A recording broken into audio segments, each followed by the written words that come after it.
The starship Hachi dropped out of faster-than-light travel and drifted toward the massive spaceship that floated in the empty space between three distant suns. Nexus Station was the largest structure Admiral Taiho Park had ever seen. It was a city made of metal and light, spinning slowly in the darkness. Ships from 100 different worlds moved around it like insects around a hive. Taiho stood at the viewport with his hands behind his back. He was a tall man with gray hair and a face that showed the weight of many years. He had fought in the last war Earth had ever known. He had buried friends. He had seen cities burn. Now he was here, far from home, to ask strangers for something humanity had never needed before: acceptance. Commander Yuna Kang walked up beside him. She was younger, sharper, with eyes that missed nothing. She wore her military uniform like armor. "The council is ready for us," she said. "They sent the formal invitation 10 minutes ago." Taiho nodded slowly. "And our team?" "Dr. Beek is reviewing the historical files one more time. Captain Lim is running security checks on our translation devices." Yuna paused. "They are nervous." "They should be," Taiho said quietly. "We all should be." The Hachi docked at one of the station's many ports. The airlock opened with a soft hiss, and the four humans stepped onto Nexus Station for the first time. The air smelled strange. Clean, but not like Earth. There was no wind, no dust, no scent of trees or rain. It was air that had been recycled 1,000 times. Breath by creatures from worlds Taiho could not imagine. A tall figure waited for them at the end of the docking corridor. It had 4 arms, gray skin, and a face with no nose. Its eyes were large and black, like pools of oil. It wore robes of deep blue with gold symbols stitched into the fabric. "Admiral Park," the creature said. Its voice was smooth and cold. "I am Scribe Auron. I will guide you to the council chamber." Taiho bowed his head slightly. "Thank you, Scribe Auron. We are honored to be here." Auron studied him for a moment, then turned and began walking. The humans followed. The corridors of Nexus Station were wide and filled with beings of every shape and size. Some walked on 2 legs, some on 4, some on none at all. There were creatures covered in scales, in fur, in hard shells that clicked against the metal floor. Many of them stopped to stare at the humans as they passed. Dr. Jinho Beek leaned close to Taiho. He was a small man with round glasses and a kind face. He had spent his whole life studying history. Now he was walking through history itself. "They are curious about us," Jinho whispered. "Most of these species have never seen a human in person." "Let them look," Yuna said. "We have nothing to hide." Captain Sujin Lim walked at the back of the group. She was the youngest of them, barely 30 years old. She had joined the space program because she believed in humanity's future among the stars. Now she was not so sure. "Why do they stare at us like that?" she asked quietly. "Like we are dangerous?" Jinho glanced back at her. "Because to them, we are new. New things are always frightening." The council chamber was enormous. It was shaped like a bowl, with hundreds of seats rising up in circles around a central platform. Beings from dozens of species filled those seats, talking in languages that the translation devices turned into whispers and murmurs. At the highest point of the chamber sat the High Arbiter. His name was Velos, and he was ancient. His skin was like old paper, stretched thin over bones that seemed too long. His eyes glowed faintly with a pale blue light. He had led the Galactic Council for over 300 years. Taiho and his team were guided to the central platform. They stood there, 4 humans surrounded by the representatives of an entire galaxy. Velos raised one thin hand, and the chamber fell silent. "Humans of Earth," he said. His voice echoed through the vast space. "You have been probationary members of the Interstellar Compact for 30 cycles. In that time, you have followed our laws. You have traded fairly. You have not started wars. He paused, and his glowing eyes fixed on Taiho. Now you ask for full membership. You ask to be equals among the stars. Taiho stepped forward. We do, High Arbiter? Humanity is ready. A rumble of voices filled the chamber. Some sounded curious. Others sounded doubtful. Velos raised his hand again, and silence returned. Every species that joins the compact must prove itself. Not through words, but through truth. We require complete military transparency. He gestured, and a holographic display appeared in the center of the chamber. Numbers and symbols floated in the air. Each species must submit their historical kill count.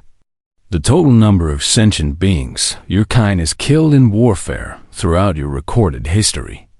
This allows the Council to assess your threat potential. Taiho felt Yuna tense beside him. He kept his face calm. Velos continued. The Kron Dominion, our most warlike member, submitted a count of 2.3 million over 4,000 years of recorded history. The Thalani submitted a count of 12,000 over 6,000 years. He looked down at the humans. What is humanity's count? Taiho did not answer immediately. He looked at Jinho, who gave a small nod. He looked at Yuna, who met his eyes without flinching. He looked at Sujin, who was pale but steady. High Arbiter, Taiho said slowly, we will need time to compile accurate figures. Our history is complex. Velos made a sound that might have been a laugh. All histories are complex, Admiral. How much time do you require? 3 days. The chamber erupted in noise. 3 days was a long time to count the dead. The Kron had submitted their numbers in hours. Velos silenced them with a wave. You have 1 day, he said. The Council will reconvene tomorrow. Do not keep us waiting.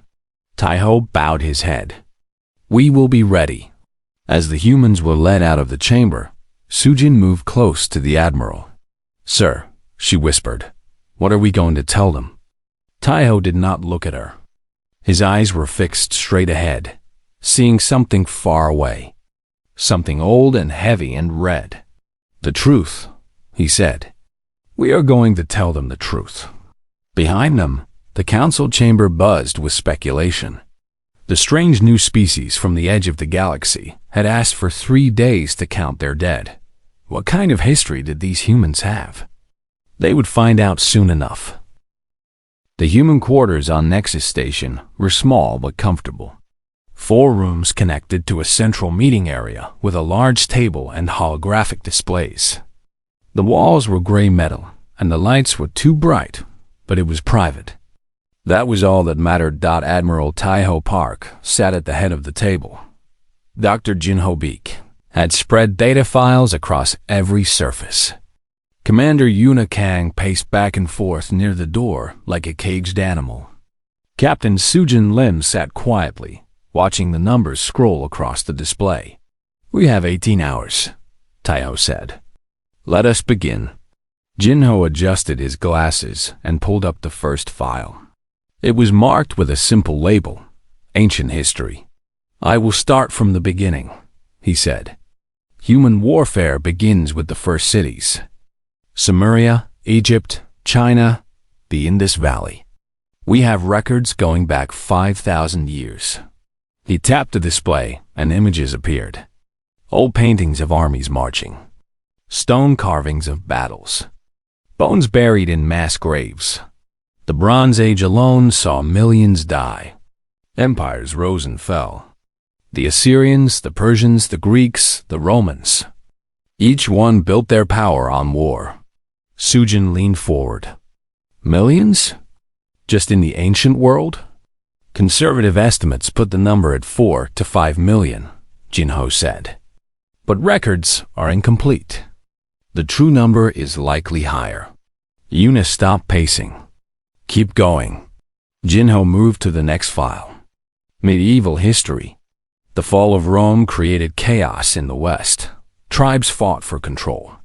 The Mongol Empire swept across Asia, and killed between 30 and 40 million people in a single century. The Crusades, the 100 Years' War, the conquest of the Americas. He paused and looked at the others. By the time we reached the year 1500, the total count is somewhere between 100 and 150 million. The room was silent. Taiho spoke quietly. Continue. The next files were harder.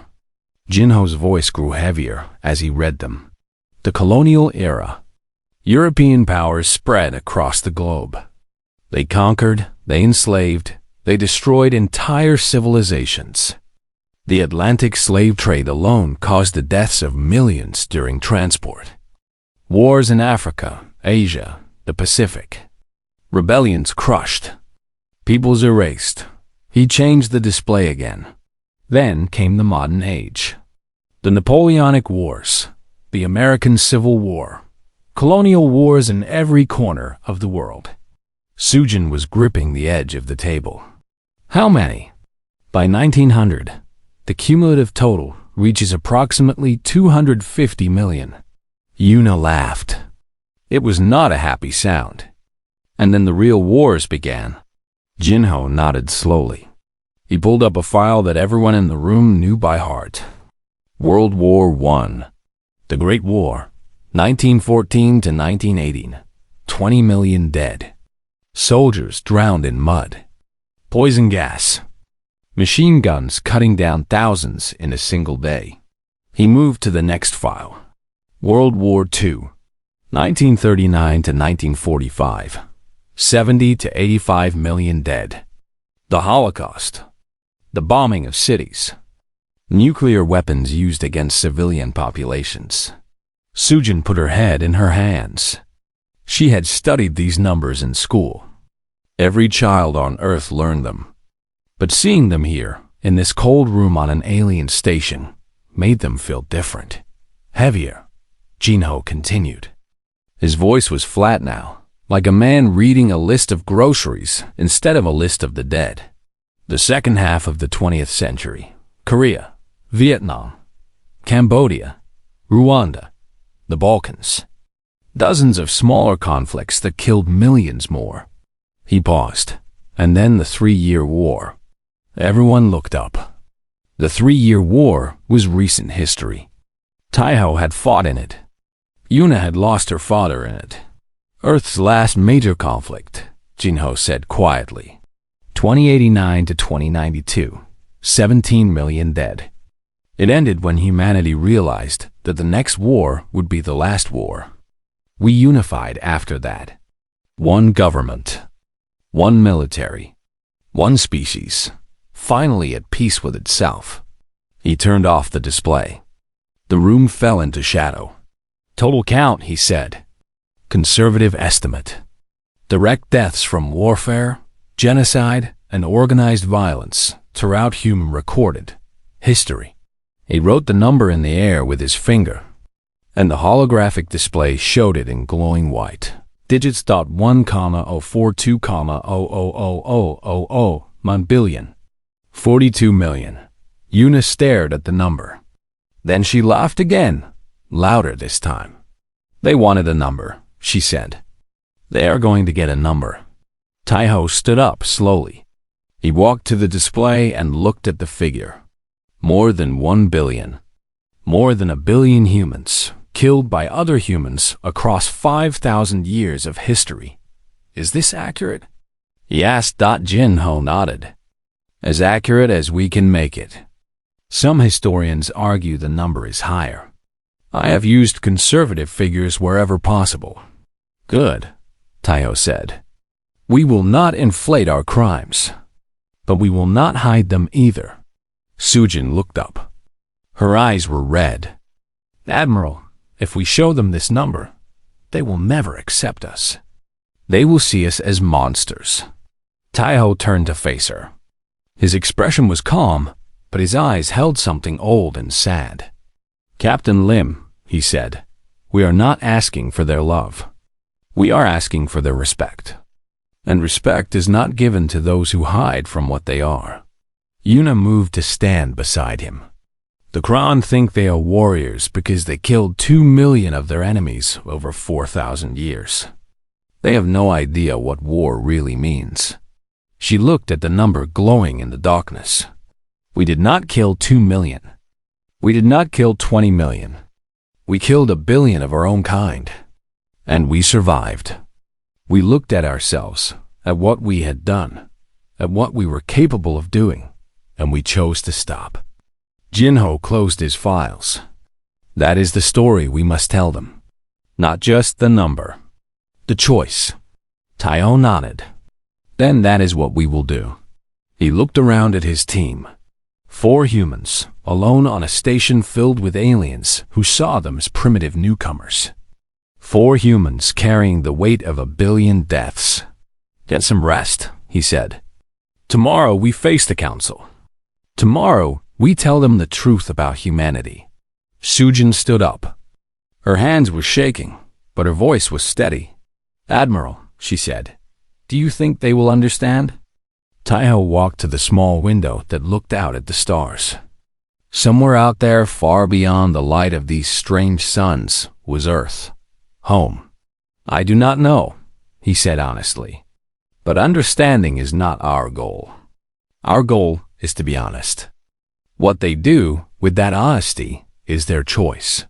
The room fell silent. Outside the window, the stars burned cold and bright, indifferent to the small creatures who lived and died. Beneath them, 1 billion dead, and 4 humans left to speak for them all. The council chamber was even more crowded than before. Word had spread through Nexus Station that the humans were going to present their kill count. Beings from 47 different species filled every seat. Others stood along the walls or floated near the ceiling. Everyone wanted to see what the strange new species would reveal. Admiral Taiho Park led his team to the central platform. He had not slept. None of them had. But his uniform was clean, his back was straight, and his face showed nothing but calm resolve. Commander Yuna Kang stood to his right. Dr. Jinho Beek stood to his left, holding a small data device. Captain Sujin Lim stood behind him, her eyes moving across the crowd of alien faces. High Arbiter Velo sat in his high seat, watching them with his pale glowing eyes. His thin hands were folded in his lap.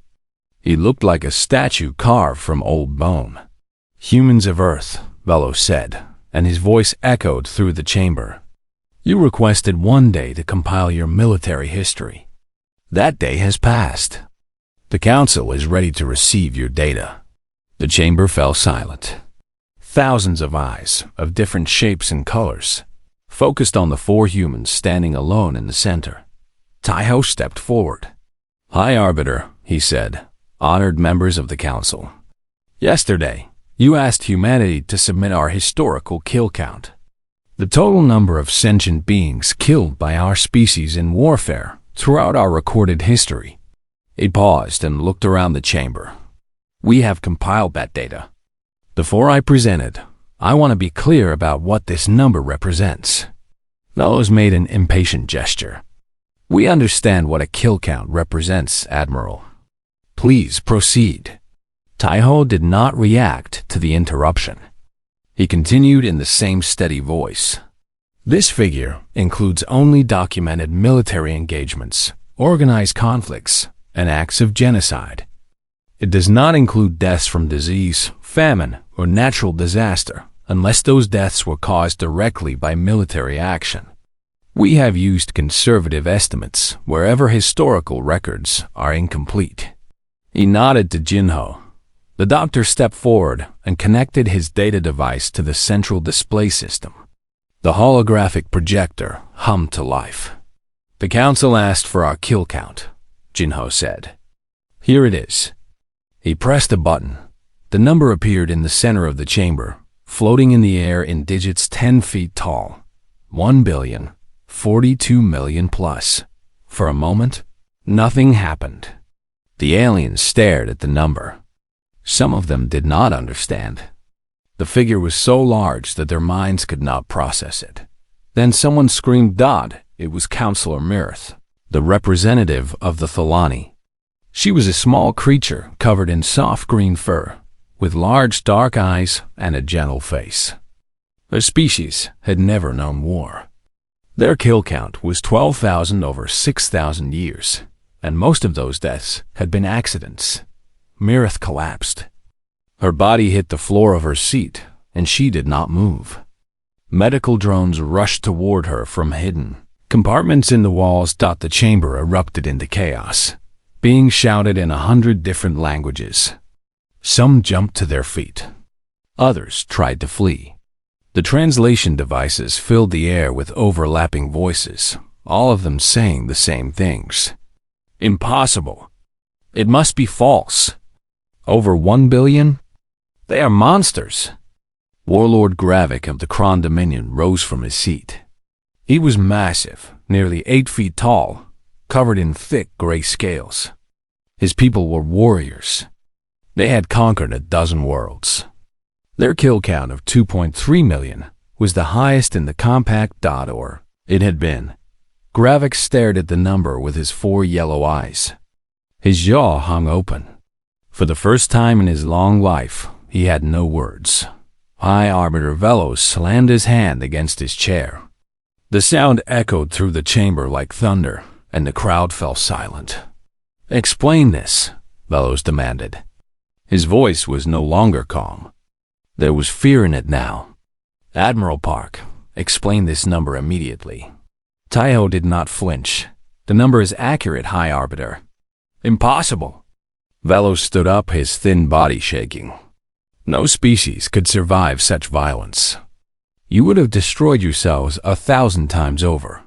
"We nearly did," Taiho said quietly. "Many times." Velos pointed a long finger at the humans. "This is a trick. You are trying to frighten the Council. You have inflated your figures to appear more dangerous than you are." Commander Yuna Kang stepped forward. Her voice was cold and sharp. "With respect, High Arbiter, we have done the opposite. These are conservative estimates. Many historians believe the true number is higher." The chamber erupted again. Velos had to slam his hand 3 more times before silence returned. A voice called out from the crowd. It was a being that looked like a tall insect, with thin limbs and compound eyes. "How?" The creature asked. "How did you kill so many? How did you not go extinct?" Jinho stepped forward to answer. "We killed each other," he said simply. "Human against human. Nation against nation. Tribe against tribe. We fought for land, for resources, for power, for belief. We developed better and better ways to kill. Swords, then guns, then bombs, then weapons that could destroy entire cities in a single flash of light." He let that sink in. "We did not fight other species. We had not met any. We only had ourselves. And we were very, very good at killing ourselves." The chamber was silent. The aliens stared at the humans with new eyes. These were not the primitive newcomers they had imagined. These were survivors of something terrible. Something beyond their understanding. Su Jin spoke for the first time. Her voice was soft, but in the silence, everyone heard her. "We know what we are," she said. "We know what we did. Our history is written in blood. Every child on Earth learns about the wars, the genocides, the weapons we built. We do not hide from it." She looked up at Velos. "But we also learned something else. We learned that we had a choice. We could keep killing until there was no one left. Or we could stop." She took a breath. We stopped. The number still floated in the air above them. 1,042,000,000. A mountain of the dead, built over 5,000 years of human history. And standing beneath it, 4 humans who had chosen to live differently. Velos sat back down slowly. His face was unreadable. "The Council will deliberate," he said. His voice was barely a whisper. "This session is suspended." The chamber began to empty. Beings hurried toward the exits, talking in hushed voices. Many of them looked back at the humans with fear. Some looked at them with disgust. But a few, just a few, looked at them with something else, something like wonder. The suspension lasted only 2 hours. 2 hours for the council to argue, to shout, to demand explanations that no one could give. 2 hours for the humans to wait in their small quarters, surrounded by cold metal walls and the weight of 1 billion ghosts. When the summons came, Admiral Taiho Park gathered his team without a word. They walked back through the corridors of Nexus Station, and this time, no one stopped to stare. The aliens moved away from them, pressing against the walls, clearing a path. Some would not even look at them. Fear. Taiho could smell it in the recycled air. The council chamber was different now. The observation galleries were still full, but the crowd was quieter. Councilor Mirith's seat was empty. She had been taken to a medical facility and had not woken up. High Arbiter Velos sat in his high seat, but he looked older than before. The pale light in his eyes had dimmed. He had lived for 300 years and had seen many things, but he had never seen anything like this. Admiral Park, Velos said. His voice was hard, but there was something beneath it, something uncertain. The council has discussed your submission. Many members believe your data is false. They believe you have created these numbers to intimidate us. Taiho said nothing. He waited. Velos continued. Others believe the data may be accurate, but that it disqualifies humanity from membership. A species capable of such violence cannot be trusted. You are too dangerous to be allowed among peaceful civilizations. Still, Taiho waited. Velos leaned forward.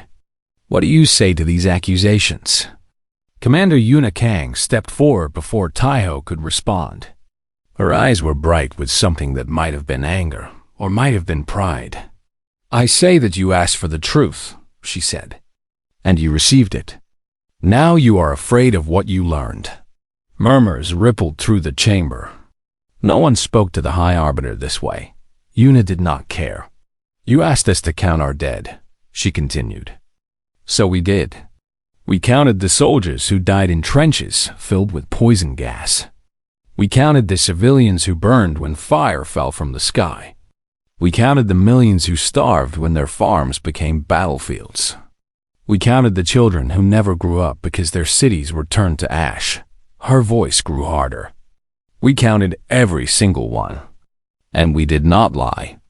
We did not hide. We stood before you and told you exactly what we are.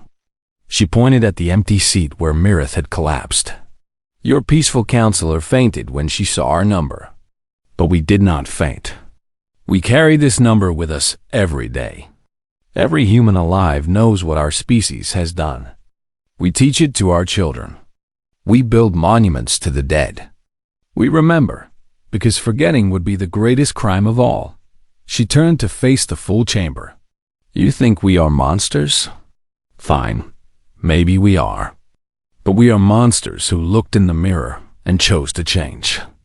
We built weapons that could destroy our entire world, and then we chose not to use them. We had every reason to keep fighting, and we stopped anyway. She lowered her voice, but it still carried through the silent chamber. Can any of you say the same? No one answered. Dr. Jinho Beek stepped forward. His voice was calmer than Yuna's, but no less powerful. High Arbiter, he said, you have measured threat potential by counting the dead. This seems logical. But I ask you to consider what our numbers really mean. He gestured at the holographic display, where the numbers still glowed. 1 billion humans, killed by other humans. Not by aliens. Not by natural disasters. By ourselves. Do you understand what that means? He looked around the chamber. It means that for 5,000 years, humanity's greatest enemy was humanity.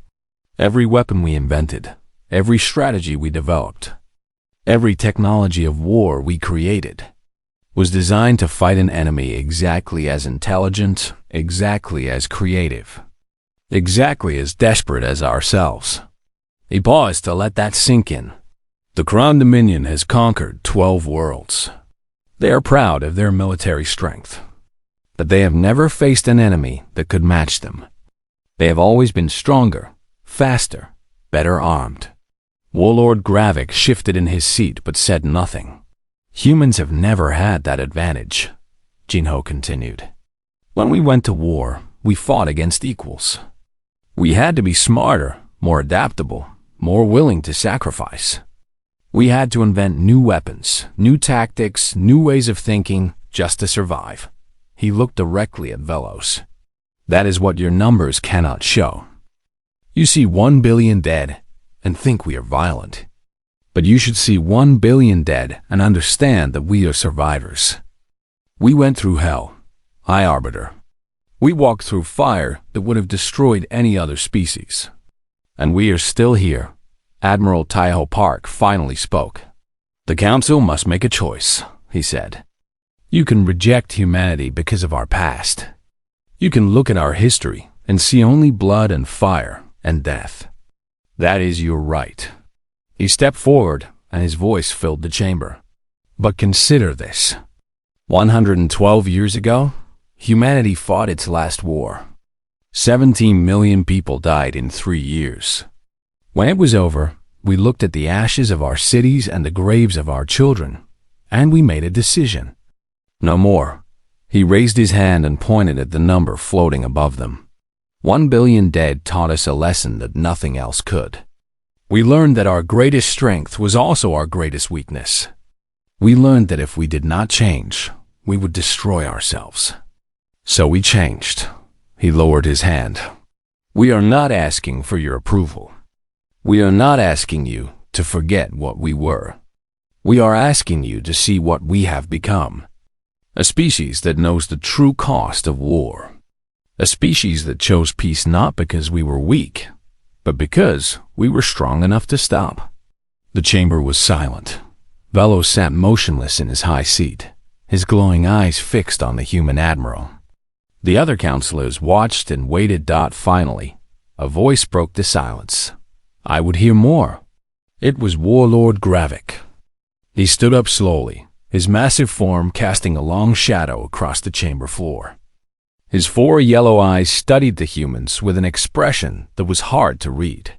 You say you learned from your wars, Gravik said. You say you chose to stop. I am a warrior. I have led armies. I have killed many enemies. He stepped down from his seat and walked toward the central platform. Tell me, Admiral Park, what did you learn? What lesson cost you 1 billion lives? Taiho met the warlord's gaze without fear. We learned, he said slowly, that victory means nothing if there is no one left to celebrate it. Gravik stared at him for a long moment. Then, slowly the warlord nodded. Perhaps, he said, there is more to these humans than we thought. The council entered emergency deliberation. The humans were escorted to a waiting area outside the main chamber. A small room with hard benches and a single window that looked out at the stars. Admiral Taiho Park sat with his hands on his knees, his eyes closed. Commander Yuna Kang stood by the window, watching ships drift past the station. Dr. Jinho Beek reviewed notes on his data device, though he had read them 100 times already. Captain Sujin Lim sat in the corner, her young face pale but determined. Hours passed. Inside the chamber, the debate raged. Species that had never agreed on anything found themselves united in fear. The humans were dangerous. The numbers proved it. They should be rejected, expelled, quarantined on their home world until they could be properly evaluated. But others disagreed. Warlord Gravik stood before the assembly, his massive form blocking the light from the central display. You are fools, he said. His voice was deep and rough, like stones grinding together. All of you. You look at that number and see monsters. I look at that number and see something else entirely. He turned to face the other counselors. I have led the Kron to war for 200 years. I have conquered worlds. I have killed enemies with my own hands. And I tell you now, the humans are not monsters. They are something far more impressive.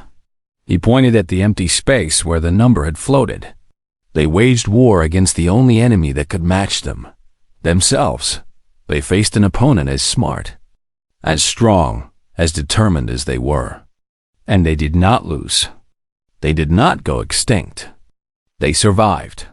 Counselor Marith's replacement, a nervous Thelani named Sorith, spoke up. But the violence, the death. How can we trust a species that has killed so many of their own kind? Gravik laughed. It was not a kind sound. You trust the Kron, do you not? We have killed millions. We have burned cities. We have wiped out entire civilizations that stood against us. He leaned forward. The difference is that we killed others.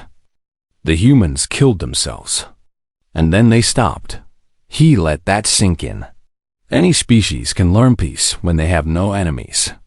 The Thelani have never faced real war. Your peace is the peace of the innocent, the peace of those who have never been tested. Sorith flinched but did not respond. The humans learned peace while staring into a mirror, Gravik continued. They saw what they were capable of. They felt the weight of 1 billion dead, and they chose to become something different. He straightened to his full height. That is not weakness. That is discipline. That is strength. And that is why I say we should accept them. The chamber erupted into argument. Voices shouted over each other. High Arbiter Velos had to call for silence 3 times before order was restored. We will vote, Velos said. His voice was tired. Each species will cast their decision. Majority rules. The voting took another hour. Each counselor stepped forward, spoke their species' decision, and returned to their seat. Some voted to reject humanity. Others voted to accept. Many abstained, too frightened to take a side. When it was done, Velos counted the results himself. His thin hands moved slowly over the holographic display, checking and rechecking the numbers. Finally, he looked up. The vote is complete, he said. By a margin of 7 votes, humanity is granted full membership in the Interstellar Compact. The chamber fell silent. No one cheered. No one celebrated. The decision had been made, but the fear remained. The humans were called back to the chamber to receive the verdict. Taiho stood before the council, his face calm and unreadable. Velos looked down at him. Admiral Park, the council has voted to accept humanity as a full member of the compact. You will have the same rights and responsibilities as any other member species. He paused. But understand this. We will be watching. Your history is known to us now. Your capacity for violence is unprecedented. If humanity ever turns that violence outward, if you ever threaten the peace of the compact, we will respond with everything we have. Taiho bowed his head slightly. We understand, High Arbiter. And we accept those terms, Velos nodded slowly. Then it is done. Welcome to the compact, humanity. May your future be less bloody than your past. The session ended. The counselors filed out, many of them casting nervous glances at the humans as they passed. Warlord Gravik stopped beside Taiho on his way out. You did well, Admiral, the massive warrior said quietly. Your species has earned a place among the stars. Do not waste it. Taiho met his eyes. We will not. Gravik nodded once and walked away. The Hachi departed Nexus station that evening. The 4 humans stood together on the observation deck, watching the massive structure shrink behind them. Sujin was the first to speak. We did it, she said. We actually did it. Jinho smiled faintly. We told the truth. That is all we did. Sometimes the truth is enough, Yuna said. She was looking out at the stars, her expression thoughtful. Taiho stood apart from the others, his hands clasped behind his back. The stars stretched out before him, endless and cold and beautiful. Yuna walked over to stand beside him. Do you think they will ever trust us? She asked quietly. Taeho considered the question. No, he said finally. And perhaps they should not. Trust is earned across generations. Our children's children may earn it someday, but not us. Then what was the point? Taeho turned to face her. In the starlight, his weathered face looked almost young. The point was honesty. The point was standing before the galaxy and saying, this is what we are, this is what we have done, and this is what we have chosen to become. He looked back at the stars. Fear is useful too. They will think twice before threatening Earth. They will remember that number. They will remember that we survived ourselves. Yuna was silent for a moment, and in time, perhaps they will understand something we learned the hard way. What is that? Taeho smiled.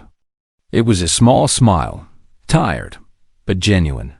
That the deadliest species in the galaxy chose to stop killing. That we looked at what we were and decided to become something else. That peace is not the absence of strength, but the choice to use that strength wisely. Yuna thought about this. That is either the most hopeful thing I have ever heard, she said, or the saddest. Taeho nodded slowly. Perhaps it is both. Daihachi turned toward home, carrying 4 humans and the weight of 1 billion dead. Behind them, the galaxy watched and wondered. The humans had revealed their past. A past written in blood and fire and tears, but they'd also revealed something else.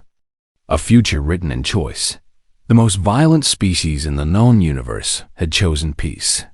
And that, more than any number, was what truly frightened the Council. Because if the humans could change, then anything was possible. Anything at all.